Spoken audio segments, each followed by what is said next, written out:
A German cardinal has just drawn a line in the sand.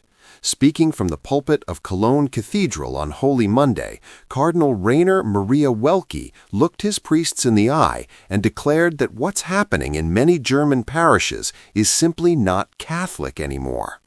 The replacement of Sunday Mass with a Liturgy of the Word service has gone too far, and he's not staying silent. The numbers are stark. In 2025, Germany's Catholic Church lost over 549,000 members. Only 25 new priests were ordained nationwide, an historic low.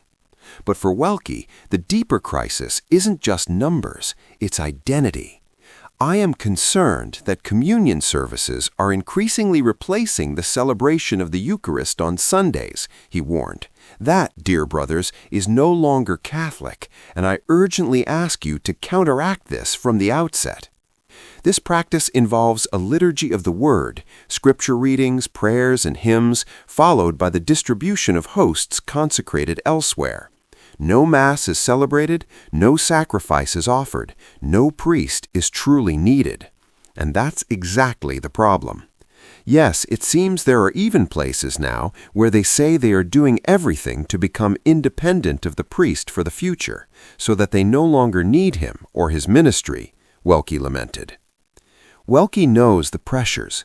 Cologne, one of the largest dioceses in the world by registered Catholics, sees only about 6% of them at Sunday Mass. Some priests are stretched so thin they can barely keep up. But he insists the solution cannot be to sideline the Eucharist.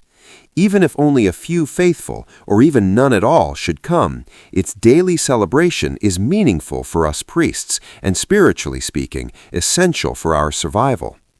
Daily Mass, he stressed, is constitutive of our priestly being and ministry. But the man speaking these words has himself become a lightning rod in Germany's culture wars.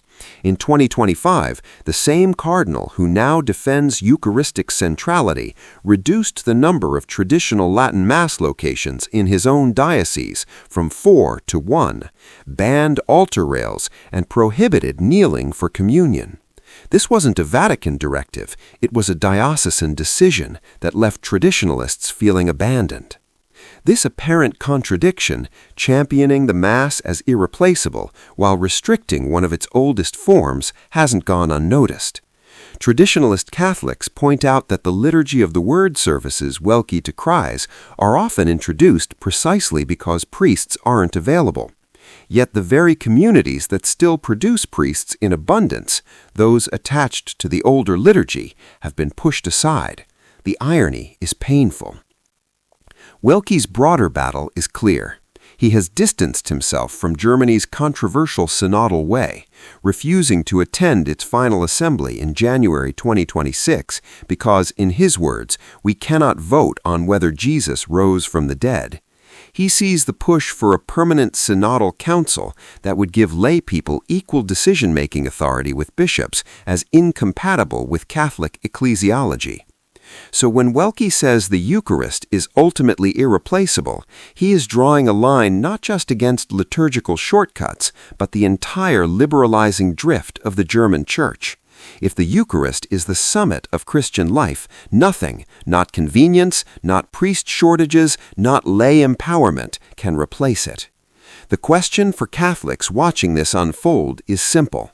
Is the Church in Germany sacrificing its Eucharistic heart to manage a pastoral emergency? And if so, is that sacrifice worth the loss of Catholic identity? Woelki has given his answer. Now the rest of the Church must decide.